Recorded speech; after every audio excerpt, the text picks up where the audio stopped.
Vamos a ver, en nombre del Padre, del Hijo, del Espíritu Santo. Amén. Vamos a pedir la intercesión del Divino Espíritu Santo por intermedio de Nuestra Señora, de nuestros ángeles de la guarda y, y de Santo Tomás de Aquino, para que sean infundidas en nosotros todas las gracias necesarias para que aprovechemos al máximo el encuentro del día de hoy. Entonces aquí tenemos la oración de costumbre, está en latín y en español. Ustedes acompañan como mejor lo dispongan. Oración para antes de estudiar de Santo Tomás de Aquino. Ante lectionem scriptionem vel predicationem. Creator ineffabilis, qui de thesauri sapientiae tue, tres angelorum hierarchias designasti, et teas super caelum et pireum miro ordine collocasti atque universi partes elegantissime deposuisti. Tu inquam qui verus fons luminas et sapientiae diceris atque super eminens principium infundere digneris super intellectus mei tenebras tue radium claritates duplices in quibus natus sum ame removens tenebras peccatum scilicet et ignorantiam. Tu, qui linguas infantiam facies dissertas, linguem meam erudias, atque in labis meis gratiam tuam benedictiones infundas. Da mihi intelligendi acumen, retinendi capacitatem, adiscendit modum et facilitatem, interpretandi subtilitatem, loquendi gratiam copiosam, ingressum instruas, progressum dirigas, egressum compleas, tu qui es verus Deus et homo, qui vivis et reinas in saecula saeculorum. Amén. Dios te salve María, llena eres de gracia, el Señor es contigo, bendita tú eres entre todas las mujeres, y bendito es el fruto de tu vientre, Jesús. Santa María, Madre de Dios, ruega por nosotros los pecadores, ahora y en la hora de nuestra muerte. Amén. Sagrado Corazón de Jesús, en vos confío, Inmaculado Corazón de María, sed la salvación del alma mía. Aquí quedamos la vez pasada, que ustedes recuerdan que le estaba hablando de este personaje tétrico, muy parecido al otro personaje que está arriba. Este Rudolf Bultmann es un teólogo protestante liberal, mm, un deformador, un experto en deformación de la Sagrada Escritura. Solo la frase una de las frases, de las tantas frases que él escribe, deja claro cuál es su espíritu como teólogo. Imagínense lo antagónico y lo irreverente. Dice él, el único elemento histórico de los evangelios que quedaría salvo es la cruz. El resto, incluida la resurrección, sería un mero símbolo.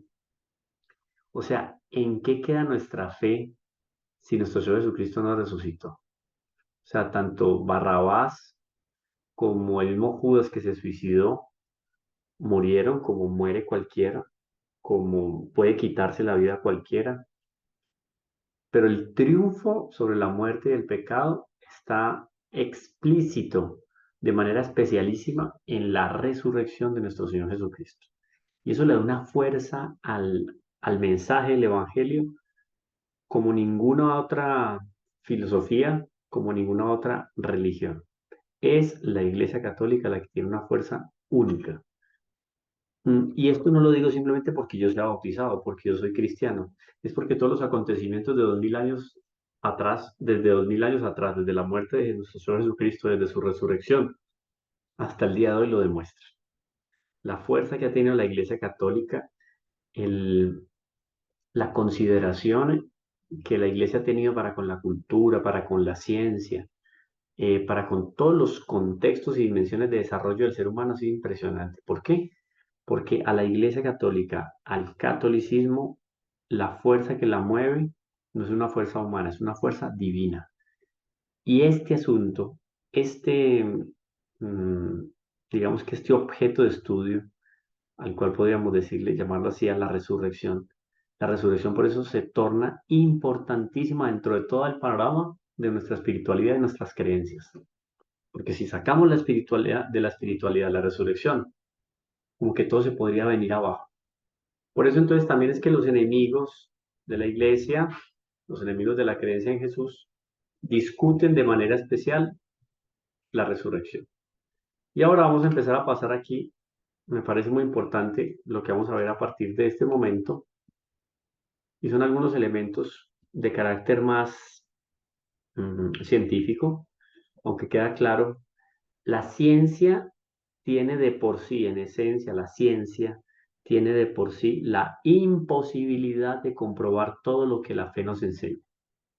Claro, porque no tiene sentido que la fe sea explicada totalmente con la ciencia. Pierde el sentido la fe. ¿Para qué va a tener yo fe si aquí está claro? O sea, la resurrección de nuestro Señor Jesucristo es imposible que la ciencia la explique en su totalidad. ¿Por qué? Porque es un fenómeno y es un fenómeno que se da más alineado y más afín con la espiritualidad, con el campo sobrenatural, con la fe, de que con la ciencia. Sin embargo, la ciencia puede darnos datos muy interesantes al respecto de la resurrección, y por eso la apologética. Uy, aquí se me están entrando todos los animalitos. Está lloviznando. Entonces, tenemos dos métodos, vamos a hablar de dos métodos científicos aquí rápidamente. Métodos de comprobación. Está el método científico y está el método jurídico. Dos métodos para comprobar y argumentar un suceso, un hecho. Por ejemplo, el hecho de que yo estuve hoy en, en mi oficina, trabajando, cierto horario trabajando en mi oficina. Yo tendría, por medio del método científico, cómo reproducir aquí, de alguna manera, el hecho de que yo estuve en mi oficina. No, no existen argumentos. En el sentido del método científico. Oído, voy a explicar bien para que esto quede claro lo que viene ahora. Otra cosa es que por el método legal o un método jurídico, podríamos llamarlo así, legal o jurídico, yo pueda encontrar testigos que den testimonio de que yo estuve trabajando hoy, yo estuve en mi oficina hoy. Los traigo a ellos comparecen delante de ustedes y van a contar un testimonio poniendo en tela de juicio su honradez, su honestidad y su transparencia y dicen, sí, él estuvo allá. Después podemos encontrar otras pruebas alternativas. Estuve allá y firmé unos documentos. Aquí están los documentos que firmé en mi oficina. Aquí está el recibo de pago del almuerzo. Él almorzó en la oficina. En fin, son algunos elementos. Pero no fue que yo reproduje aquí la escena, una escena por medio de la cual ustedes comprueban con sus sentidos que yo estuve en mi oficina. No. Eso lo podemos hacer, por ejemplo, el método científico se lo podemos aplicar en ciertos contextos. Por ejemplo, el método científico lo podemos aplicar para comprobar que un proyectil atravesó una superficie sólida. Yo tengo una superficie sólida, cuando la muestro acá, resulta que tiene un orificio. Y yo, el científico, digo, esto fue atravesado por un proyectil calibre .50. Porque yo conozco de armas, entonces yo voy a dar ese veredicto. Van a decir, muy bien, compruébelo. Entonces yo cojo una superficie semejante a esa que fue atravesada, la pongo aquí en mi laboratorio y voy a reproducir el acontecimiento, de tal manera que disparo con un proyectil de esas mismas consideraciones que yo doy, y cuando hacemos una comparación del tamaño del orificio, ¿cierto? Inclusive de los rasgos específicos que en sus bordes el material posee a partir de la penetración del proyectil y tal, comprobamos que en los dos está ¿qué? Está la marca del mismo proyectil. Yo logré reproducir delante de ustedes una escena en la cual yo comprobé lo que tenía como tesis. Ahora, con la resurrección de nuestro Señor Jesucristo, ¿cómo hacer por medio del método científico? Diría hoy un un ateo o un agnóstico. Compruébeme por medio del método científico. No, yo no puedo reproducir aquí el acontecimiento de la resurrección. No tengo condiciones, no existen condiciones. Sin embargo, yo tengo el testimonio de los evangelistas, de los apóstoles que escriben en el Nuevo Testamento. El testimonio directo o indirecto, depende cómo lo leamos, de todos y cada uno de los que en el circo romano, en el Coliseo romano dieron su vida por un hombre que murió en la cruz, pero que además de eso y sobre todo resucitó. Es un testimonio importantísimo. Por eso es importante este punto que vamos a ver acá, la autenticidad textual, oído, de los evangelios. Miren esto. Sin duda, esto les había mostrado yo muy rápidamente en la clase pasada. Sin duda, todo el mundo sabe que Aristóteles fue un filósofo griego. Hasta hoy en día los libros de filosofía de él se estudian. Sus reglas de silogismos con respecto al pensamiento, a cómo trabaja nuestra inteligencia, cómo raciocinamos, etcétera, siguen siendo hoy la base de todo el razonamiento filosófico.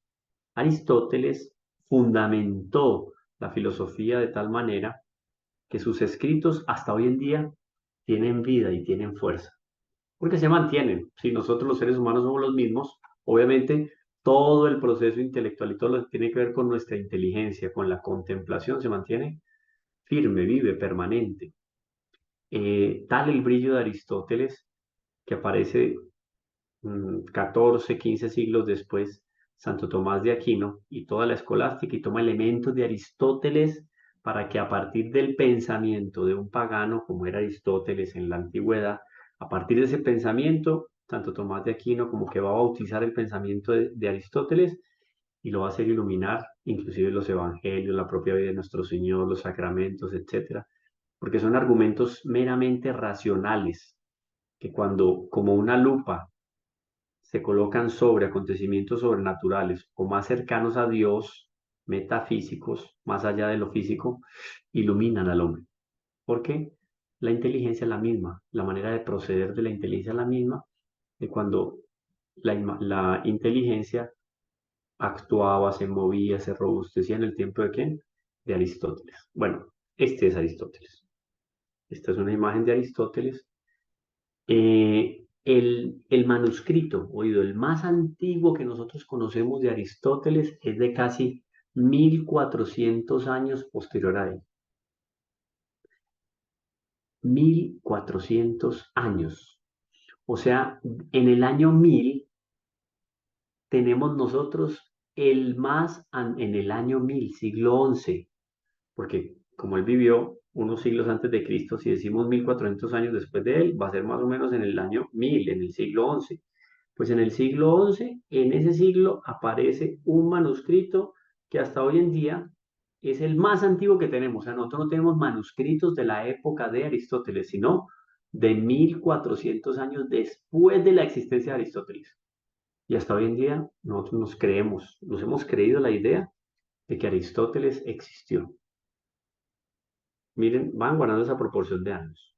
Ahora bien, las obras más antiguas que nosotros conservamos de todos los autores latinos son posteriores al siglo VIII, o sea, al año 700.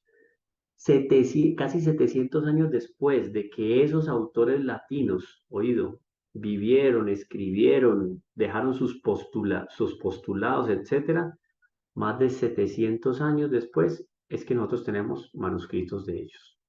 Hoy, por ejemplo, tenemos manuscritos de Cicerón, de César, de Horacio, de Virgilio, de Ovidio, pero textos íntegros, decir uno, está toda la obra aquí de Cicerón, por ejemplo, ya, tenemos toda la obra de Cicerón, que es contemporánea en la época en que existió Cicerón.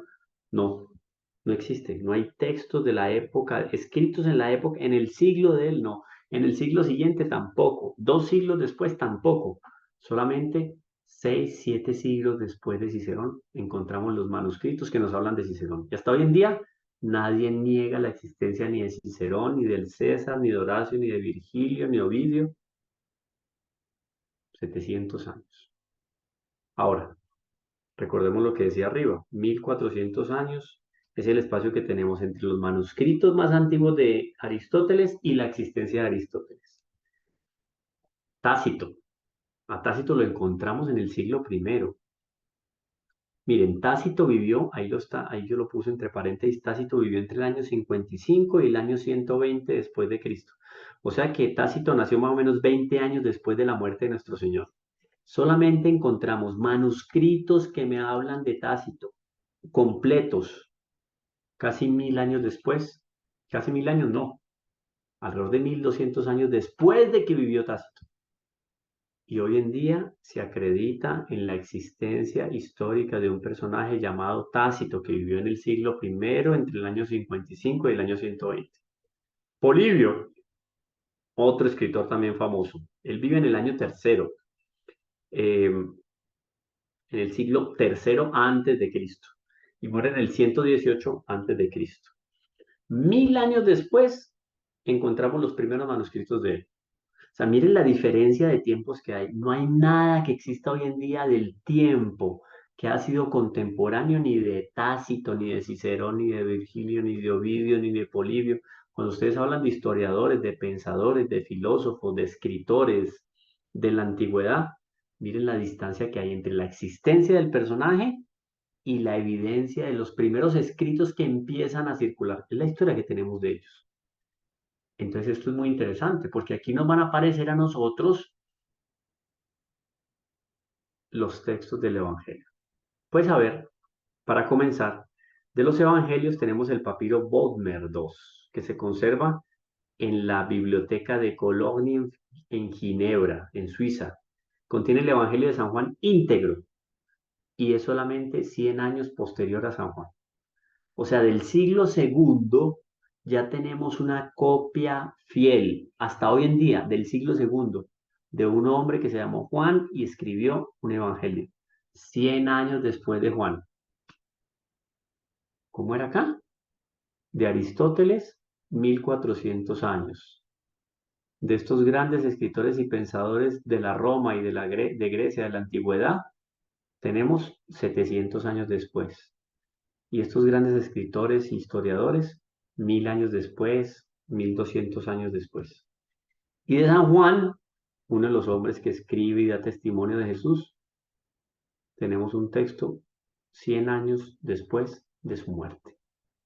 Ahora, el papiro Rylands se descubre en el año 1935 y hoy se conserva en Manchester, que es 35 años posterior a San Juan. ¿Ustedes imaginan eso? 35 años posterior a San Juan. Y tenemos, que ese se los había mostrado la otra vez, el 7Q5, el papiro, ¿se acuerdan? El del Mar Muerto, el 7Q5, que es 10 años posterior a Marcos. Es más, lo que dicen los papirólogos es que ese texto, a ver si ustedes se acuerdan que lo habíamos visto por acá. A ver, vamos, que eso no tenemos tampoco. Aquí está el papiro. ¿Sí ven? El 7Q5, abajo a la derecha, el más oscurito. Ese es un texto del Evangelio de San Marcos y está datado por los papirólogos entre el año 50 antes de Cristo y 50 después de Cristo, que yo les decía en ese momento, pues si los papirólogos dicen que existió o fue escrito antes de Cristo o después de Cristo, pues obviamente va a tener que ser escrito después de Cristo. O sea, del año 50, por Dios. El valor que esto tiene desde el punto de vista científico es incalculable. Solo estos dos hallazgos, estamos hablando solamente de Marcos y de Juan, contemporáneos de nuestro Señor Jesucristo. Tenemos textos escritos 10 años prácticamente después de la muerte de nuestro Señor y otros 100 años después de la muerte de nuestro Señor. Cuando nosotros hablamos de 100 años, para hablar del más lejano, 100 años después de San Juan, eso quiere decir que es súper reciente. Si lo vamos a comparar con Platón, con Aristóteles, etcétera, etcétera. Por eso los evangelios tienen la posición más privilegiada que existe entre todas las obras de la literatura clásica. Entonces, si a mí me van a hablar hoy en día, demuéstreme que eso del cristianismo sí fue verdad, esa historia, que eso que los curas le meten a la fuerza a los fieles, a los más ignorantes, a los que no tienen cultura. Oye, un momentico, el más ignorante, el que no tiene cultura, es el que no logra tener claro aquí, en esto que algunos llamamos cabeza, otros lo llaman simplemente repositorio de gorras o de sombreros, o de gel, o de tinte, porque no la usan para nada más la cabeza. Oiga, si usted tiene algo ahí importante dentro de su cabeza, tiene que saber que entre todas las obras de la literatura clásica, el valor de los evangelios es privilegiadísimo. ¿Por qué? Porque los tenemos ahí, cercanos y recientes a la fuente. No hay ningún libro oído. Esto es, La otra vez creo que era Nena que me preguntaba al respecto de un amigo que tiene, que no es creyente, creo que es judío, eh, cómo darle argumentos a él fuertes. Claro, la fe no la vamos a poder comprobar del todo, pero esto, por ejemplo, la historicidad de los evangelios. No hay ningún libro en la historia, oigan, en la historia de la literatura clásica, no hay ninguna obra literaria que tenga las garantías de veracidad, oído, como lo tienen los evangelios. No hay ningún autor clásico que tengamos, de los cuales tengamos documentos de tanto valor como los evangelios. Oído, entre el siglo primero y el siglo sexto, solo 400 años, en esos 400 años tenemos 78 códices evangélicos, o sea, libritos, compendios. 78 códices evangélicos. Por Dios, ¿cuándo encontramos la primera obra de Aristóteles? ¿Se acuerdan? 1400 años después. Y aquí resulta que en los 4 o 5 primeros siglos, por dejar más amplio, en los 5 primeros siglos vamos a encontrar 78 copias de los evangelios. Además, los evangelios se citaban con tal frecuencia en la comunidad naciente, en la primera comunidad cristiana, que existen en las obras de solo 7 escritores, oído, solo 7 escritores, siete escritores. En solo 7 escritores, entre el siglo segundo y el siglo séptimo, tenemos entonces a Tertuliano, tenemos a San Ireneo, San Clemente, a Orígenes, a Justino, a San Hipólito, a Eusebio de Cesarea. Solo entre ellos 7, oído, tenemos 26.487 citas. O sea, ellos en sus obras citan los evangelios. Ellos vivieron entre el siglo segundo y el siglo séptimo. Por ahí hablamos de Tertuliano hace unos días, ¿se acuerdan? Y de Eusebio de Cesarea creo que también les hablé. Ellos tienen 26.487 citas. Con eso, con las citaciones de esos escritores que viven en esos 5 siglos, se rehace todo el Evangelio. Todo el Nuevo Testamento podemos encontrarlo en las citas, o sea, ellos hacen comentarios de la escritura y citan Mateo, versículo, capítulo tal, versículo tal, citan ellos. Cada uno de estos 7 escritores, solo estos 7 escritores, lo que ellos citan durante su vida, si lo sumamos, se rehace todo el Evangelio. Esto no tiene ninguna obra literaria. Por eso guárdense en esto aquí clarísimo en la cabeza. No hay ningún libro, oído, ningún libro de la literatura clásica que tenga las garantías de historicidad de los santos evangelios. O para que sea, digamos, más ordenada la afirmación. Los santos evangelios son los libros de la literatura, son los únicos libros de la literatura clásica que tienen una garantía excepcional. No existe más. 26.487 citas. Pues vamos a encontrar a 4 grandes escritores en el siglo primero, o sea, en la época de nuestro Señor Jesucristo. Este Gallo Velello Patérculo, pues, nace en el año 30, por lo tanto, como escritor no tuvo chance de escribir sobre nuestro Señor, porque lo habrá tenido noticia de él. Imagínense, nuestro Señor murió en el año 33, año 35, quizá un poco más. Este era un pequeñuelo todavía en los brazos de su madre. Ni modo, no tenía cómo citar a nuestro Señor. Esos son los 4 historiadores del siglo primero. Oído. Quinto Curcio Rufo escribe sobre Alejandro Magno. O sea, nada que ver, él no tenía por qué escribir de nuestro Señor Jesucristo. Lo que él escribe es sobre Alejandro Magno, y si no me equivoco, son como 9 tomos sobre Alejandro Magno. No cabía en la obra sobre Alejandro Magno, un antiguo, mucho más antiguo que nuestro Señor y de otro contexto histórico, que este quinto fuera a escribir, o quinto, fuera a escribir sobre nuestro Señor. No cabía. Ahora, nos encontramos con Tácito, que lo nombrábamos por aquí, creo que yo lo nombraba. A ver, Tácito, no, el delante, la diapositiva anterior. Bueno, este Cornelio Tácito, no antes lo escuchamos como Cornelio. Cornelio Tácito escribe los anales Historia de Roma. Pues este hombre, en los anales Historia de Roma, que escribe sobre la época de nuestro Señor, o sea, un historiador sobre la época de nuestro Señor Jesucristo, este Publio Cornelio Tácito, Anales, Historia de Roma, eso es lo que él escribe en el siglo primero. Y este otro, Flavio Josefo, ¿no? Que vive en Jerusalén entre el año 37 y el año 100, escribe sobre nuestro Señor Jesucristo. Lo mismo Tácito. Estos dos son historiadores de la época de nuestro Señor. Escriben sobre la época de nuestro Señor. Entonces, cuando a uno le dicen, es que solamente dos historiadores escribieron en la época sobre nuestro Señor, pues esos dos historiadores son los únicos historiadores del primer siglo. O sea, ¿eso qué quiere decir? Que el 100% de los historiadores del siglo primero escriben sobre nuestro Señor Jesucristo. ¿Qué más? ¿Qué más se le puede pedir a una evidencia? Oído, acuérdense el método científico y el método jurídico de jurisprudencia, que tiene testigos. ¿Qué más se puede pedir de comprobación histórica de que nuestro Señor Jesucristo tuvo una existencia en un momento histórico? Aquí está. Y eso que estamos dándole el título a estos dos hombres solamente de historiadores, pero ¿cómo no nombrar dentro de la historia a otros personajes como aquellos que escribieron los evangelios, a un Juan, a un Marcos, a un Mateo, a un Lucas? ¿Cómo no hablar de un Pablo que escribe también sobre nuestro Señor? ¿Cómo no hablar eh, de un Judas, no Judas Iscariote, no Judas Tadeo, de un Santiago que también escribe, etcétera, etcétera? También son testimonios de la época de nuestro Señor. Por lo tanto, el 100%, esto es muy importante, el 100% de los historiadores de la época escriben sobre nuestro Señor Jesucristo.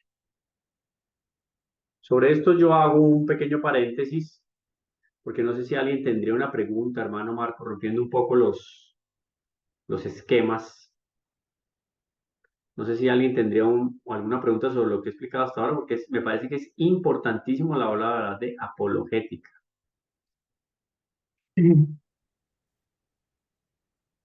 está, bien, está todo claro, hermano. También no sé si algún hermanito quiere. Y no seguimos.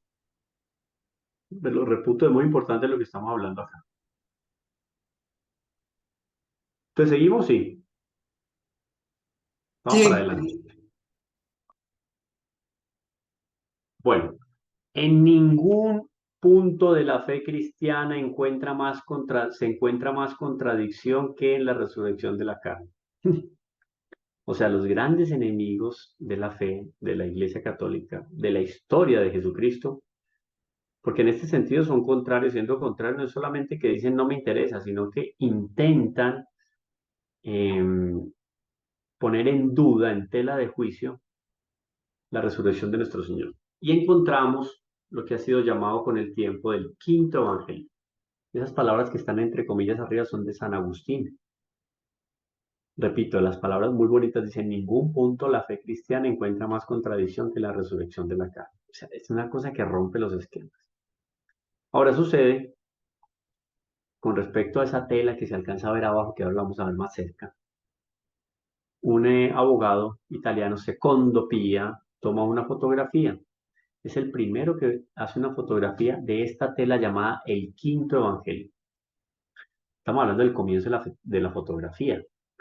Pero aunque esas fotos no eran de gran calidad, él descubre que aquellas manchas que medio se ven ahí, a la hora de tomar la fotografía y ver el negativo de la fotografía, oído, la sábana santa, que es lo que vemos abajo, la sábana santa, a ver, esto avanza. La sábana santa es un negativo. O sea, cuando yo voy a Turín y veo la sábana santa, eso es un negativo. Pues cuando yo le tomo la foto, que fue lo que le pasó a Secondo Pía toma la foto y antes de revelarla, cuando él ve el negativo, ese negativo, como esta sábana santa es un negativo de nuestro Señor Jesucristo, cuando él ve el negativo de su rollo, lo que ve es un positivo, porque el negativo del negativo da positivo. Entonces, cuando él ve el negativo, ¡ah!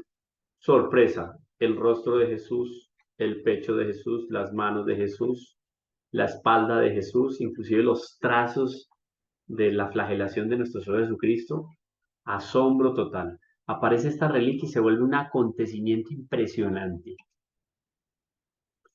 Y a partir de las noticias que nos da, a partir de las noticias que nos da esta sábana santa maravillosa, podemos empezar a hacer unas preguntas. ¿Qué es resucitar? En la muerte, separación del alma y el cuerpo. El cuerpo del hombre cae en la corrupción, mientras que su alma va al encuentro de Dios en espera de reunirse con su cuerpo glorificado. Esos, obviamente, los que mueren en buenas condiciones. Ahora, Dios en su omnipotencia va a dar en determinado momento a nuestros cuerpos una vida incorruptible, uniendo el alma que está en el cielo al cuerpo que quedó en la tierra. Y eso es la resurrección. Entonces, esa resurrección que nosotros vamos a tener al final de la vida, ya tenemos una imagen de lo que va a ser esa resurrección en la resurrección de nuestro Señor Jesucristo. Porque recuerden que no es la misma resurrección de Lázaro, ni de la hija de Jairo, ni del hijo de la viuda de Naín. Es una resurrección sui generis, única, porque nadie hasta el momento había resucitado como nuestro Señor Jesucristo. Ahora, al fin de los tiempos, cuando venga el juicio final, nosotros vamos a resucitar y Dios nos dé la gracia de que nuestra alma, estando glorificada, pueda unirse al cuerpo y glorificar el cuerpo. Cuerpo y alma glorificados van al cielo. Entonces, esa es la resurrección. El alma gloriosa se une al cuerpo. Ahora, ¿cómo se dio esto? Cristo resucitó con su propio cuerpo. Lucas nos lo dice en el capítulo 24. Nuestro Señor se está dirigiendo a los apóstoles, está en el cenáculo y dice, miren mis manos y mis pies, soy yo mismo. Todos viendo ahí. Inclusive yo creo que algo del aroma propio de nuestro Señor debería tener un aroma propio, el que no era manchado por el pecado original, no es manchado por el pecado original. Había algo de aroma sobrenatural en nuestro Señor. De manera que la intuición también, lo que se llama en la teología el sensum fidei, el senso, esa intuición de la fe mm, de lograr definir lo que es fruto de lo sobrenatural, de lo que tiene algo espiritual, viendo a nuestro Señor, y yo decía, es que es Él. Ellos no entendían bien, primera vez que veían un cuerpo resucitado, eso no era pues de cada día que veían un cuerpo resucitado, cada otro ya no, era la primera vez que ellos se encontraban con ese acontecimiento. Miren que para ellos fue una prueba de fe, claro que tenían una gracia especial, todo lo que ustedes quieran, pero era una prueba de fe. Pero nuestro Señor no volvió a una vida terrenal. Ahora, Él nos dio como que una degustación de lo que va a venir para todos nosotros. Y el Concilio de Letrán lo va a decir. Del mismo modo, en Él todos resucitarán con su propio cuerpo del que ahora están revestidos. Pero este cuerpo será transfigurado en cuerpo de gloria, en cuerpo espiritual. Claro, porque la gloria del alma, que está en el cielo viendo a Dios cara a cara, es como si el alma se iluminara o se llenara de una energía así potente por estar delante de Dios. Dios le impregna esa gloria. Esa alma llega al cuerpo y el cuerpo se llena de gloria. Se transfigura, dice aquí el concilio de Letrán. Se transfigura en cuerpo de gloria. Perdón, es Pablo el que nos dice eso. El lienzo, perdón acá. El lienzo que se conserva hoy en Turín es el mismo que cubrió el cadáver de Jesús. Y ahí está más claro. Hay algunas fotografías que vamos a ver ahora. Esto es una reliquia de la resurrección de nuestro Señor Jesucristo. La fuerza del alma con gloria que llega al cuerpo, se une al cuerpo de nuevo y lo glorifica, atraviesa la sábana santa. Y ahí los ángeles doblan la sábana, doblan el velo que cubría el rostro de nuestro Señor, y ahí es que Juan dice que encuentran las dos telas que cubrían a nuestro Señor. Ahora,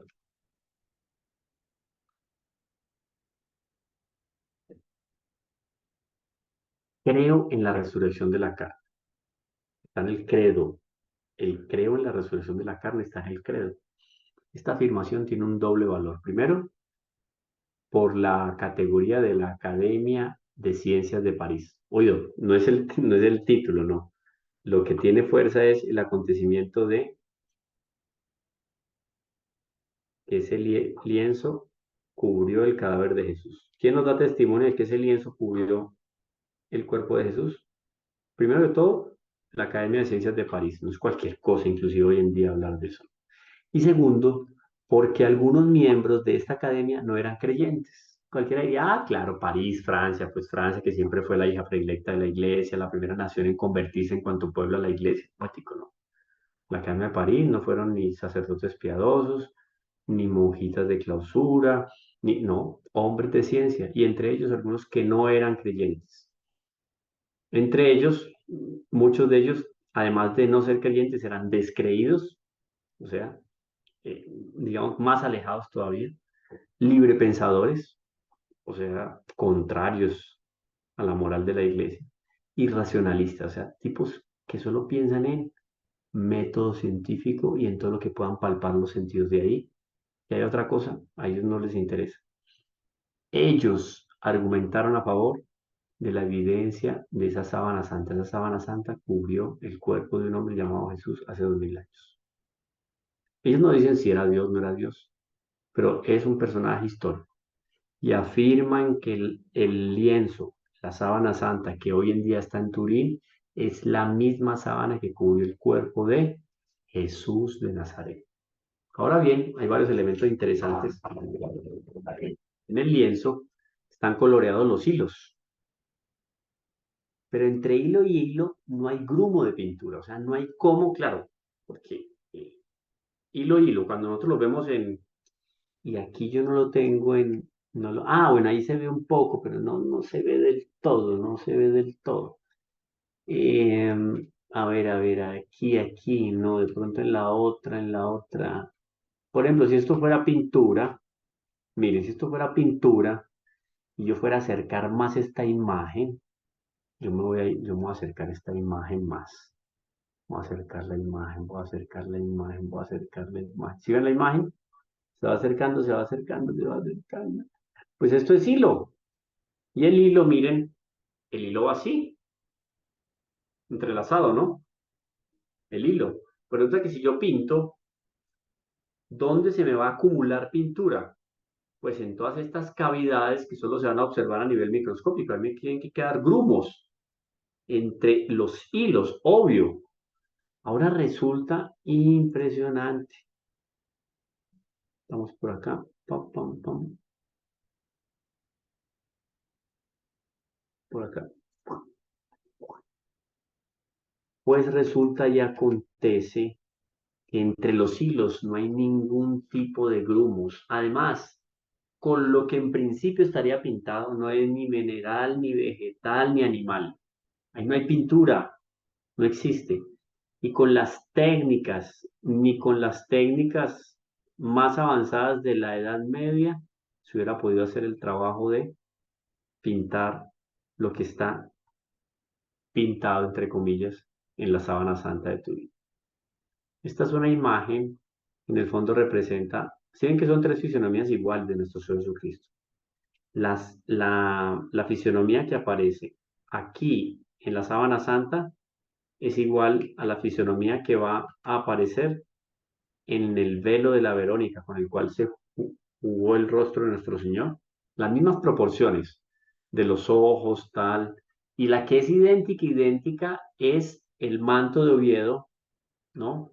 O el sudario de Oviedo, que es el que le ponían al muerto, le ponían un sudario, pongan de cuenta un pañuelo grande, pañuelón, le cubrían el rostro y después de cubrirle el rostro le ponían la sábana mortuoria, o sea, la sábana santa. Son tres imágenes que coinciden, la Verónica, la sábana santa y el sudario de Oviedo. Miren, esto aquí es impresionante, la marca, ven las manos. Pues ahí no hay que usar la imaginación, están las manos, están inclusive hasta las marcas de sangre. Esto fue analizado por peritos expertos en medicina forense. Y esos expertos en medicina forense que analizan normalmente cuando en la escena del crimen hay sangre por acá, por allá, cogen a la víctima y en función del análisis que le hacen a la víctima saben cómo murió, en qué posición, hace cuánto, todo. Un experto de esos forense hizo el análisis de la sábana santa. La descripción que él hace de la muerte de nuestro Señor coincide absoluta y totalmente con la descripción que hacen de los evangelios de la muerte de nuestro Señor Jesucristo. Entonces, un argumento impresionante. ¿Cómo quedó plasmada la imagen de ese hombre ahí, en esa sábana santa? El fulgor de una luz. Más adelante lo vamos a ver. Miren lo que dicen los expertos de la NASA. Tampoco ni monjitas piadosas ni sacerdotes piadosos. No, no, no. Dice textualmente uno de ellos, esta imagen está grabada a fuego, la tela está chamuscada, la coloración se debe a que la tela está quemada. Esto es impresionante, porque ¿por qué un cadáver ha grabado a fuego su imagen en el lienzo que lo cubre? Vaya usted a saber. Claro, ¿cómo que es eso, la resurrección. Esto jamás ha ocurrido con ningún cadáver. Hasta los científicos viendo la sábana santa, no hay explicación. Dicen ellos, esto solo ha podido ocurrir por una radiación, o sea, una luz muy intensa, una energía muy intensa. Esto solo ha podido ocurrir por una radiación en el momento de la resurrección. No hay otra explicación. La luz que desprendió el cuerpo de Cristo al resucitar grabó a fuego su imagen en el lienzo y no hay otra explicación. Así de sencillo. Vemos un error aquí, de una vez lo corregimos. Eso es impresionante, ¿no? Recuerden, no es cualquiera que lo dice. Dice San Gregorio de Niza, dice algo muy bonito sobre la resurrección, porque oye, es que esto solamente hacerle un esfuerzo intelectual, no. Esto tiene que ir acompañado de elementos sobrenaturales. Dice San Gregorio de Niza, ay, perdón, yo pensé que, ay, se me fue para donde no era. Dice San Gregorio de Niza, ha comenzado el reino de la vida y se ha disuelto el imperio de la muerte. Ha aparecido otro nacimiento, otra vida, otro modo de vivir, la transformación de nuestra misma naturaleza. Rompe el esquema nuestro Señor. ¿De qué nacimiento hablamos? Del de aquellos que no han nacido de sangre, ni de amor carnal, ni de amor humano, sino de Dios. Eso es la resurrección para nosotros. Nos muestra un panorama que, miren, rompe los esquemas de lo que podemos tener aquí en la cabeza. Ahora bien, una cosa que es absoluta también. La sábana santa nos habla de cómo fue la muerte de Cristo.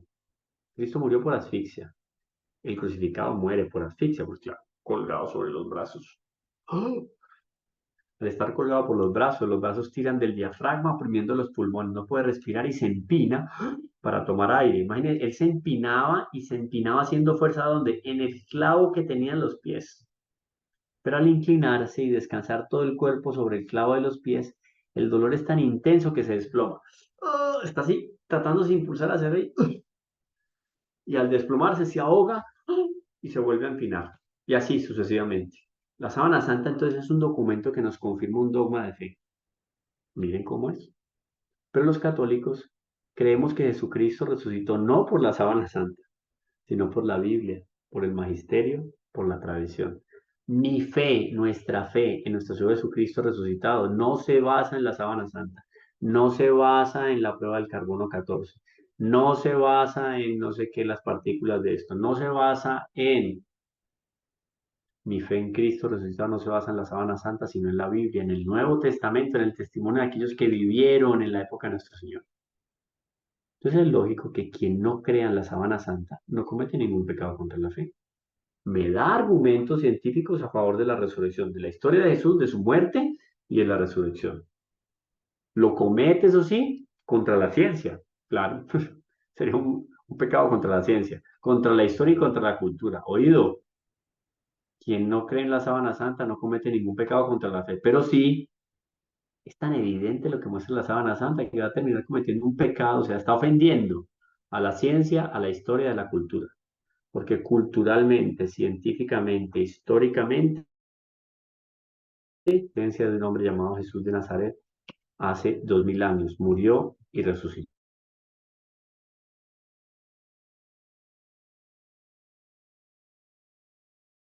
A ver que esto se quedó congelado. Pam, pam. A ver qué cambie para ustedes allá.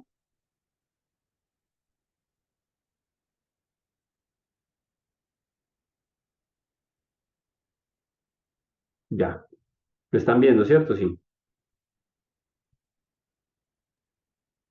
Esto lo dice Joseph Ratzinger cuando en su momento era presidente de la Pontificia Comisión Bíblica. Recuerden que él fue el encargado de sacar al público la Neo-Vulgata, o sea, la segunda versión en toda la historia de la Iglesia de la Biblia en latín. La primera la hizo San Jerónimo, como 1500 años atrás, y la segunda la publica San Juan Pablo II, la segunda publicación en latín, la Vulgata.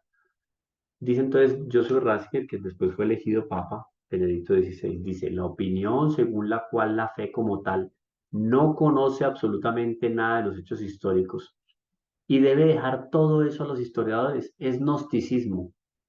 Entonces, mire, vuelvo y leo, pongan cuidado lo que les estoy contando. La opinión según la cual la fe como tal no conoce absolutamente nada de los hechos históricos y debe dejar todo eso a los historiadores es gnosticismo. O sea, para nosotros, una cosa que es verídica es que la historia me comprueba a mí lo que la fe me lleva a amar. No todo, pero me ayuda a fundamentar. Ahora, esa opinión desencarna la fe y la reduce a pura idea. O sea, no es solamente lo que me dice la Sábana Santa, no es solamente lo que me dicen los papiros, el 7Q5 y otros papiros más sobre la existencia de estos evangelios, de estos textos, el testimonio de estos historiadores. No, no, no, no. La fe se basa en la Biblia, porque el realismo del acontecimiento es una exigencia constitutiva. Claro, eso que sucedió históricamente y que es comprobado por estos historiadores, por estos testigos, por estos hombres que presenciaron la vida de nuestro Señor Jesucristo es importantísimo, pero no es el fundamento de la fe. El fundamento para la fe de nosotros es la Sagrada Escritura, la tradición y el magisterio. Ahora bien, un Dios, Joseph Ratzinger está diciendo aquí, un Dios que no puede intervenir en la historia y manifestarse en ella, no es el Dios de la Biblia. O sea, ¿cómo separar un Cristo histórico de un Cristo de la fe? No, es el mismo Cristo, es Cristo. Por eso la realidad del nacimiento de Jesús de la Virgen María, absoluto también un hecho histórico, nace de la Virgen María. Una efectiva institución de la Eucaristía por parte de Jesús en la última cena, un hecho histórico, Jueves Santo. Están los testimonios de estos hombres, 4 evangelistas, y los otros apóstoles y discípulos que escriben. De su resurrección corporal entre los muertos. El sepulcro está vacío, hay testigos de que el sepulcro estuvo vacío, de que nunca apareció el cuerpo de Jesús, de que millones de hombres y mujeres se hicieron matar por la idea de que Jesús de Nazaret murió y resucitó al tercer día. Una locura, todos son locos en 3 siglos. Esos son elementos de la fe. Esta puede y debe defender contra un presunto conocimiento histórico mejor. O sea, si la fe ya nos dicta eso, deben de haber elementos científicos que nos ayuden a fortalecer la fe, pero nunca habrán elementos científicos que desdigan, desdibujen, deformen o contraríen lo que dice la fe, no, porque la fe no miente, la fe nos habla en función de la verdad.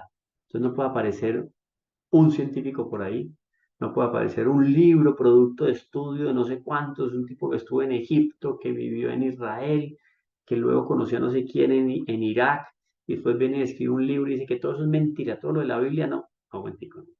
La ciencia, nosotros estamos hablando aquí de la fe en Dios, la fe en Dios. La fe en Dios no puede ser errada. La fe en Dios la fe en Dios me dice a mí que Él nació, Él murió, Él resucitó, Él instituyó la Eucaristía, Él fundó la iglesia. Eso me dice la fe en Dios. Entonces la ciencia, cuando estudia elementos relacionados con la historia de Jesús, debe de coincidir con lo que la fe me dice. No me lo explica todo, pero hasta donde puede llegar la ciencia, me tiene que ayudar a fortificar las ideas o las nociones que me da la fe. Y ese es el final, final, final. Ese QR ahí es para que puedan ustedes entrar a Teología con el profe Camilo. Recuerden que tanto en YouTube como en YouTube están los cursos. Tengo otros cursos, ahí me pueden hacer preguntas en Instagram, Teología con el profe Camilo, lo que quieran siempre, ahí estoy dispuesto para todos ustedes. Terminamos esta parte, vamos con un taller la próxima clase, nos quedan 2 clases solamente, el taller de la próxima semana y después de eso cerramos con unos argumentos científicos sobre Dios Padre como creador de todo lo visible e invisible.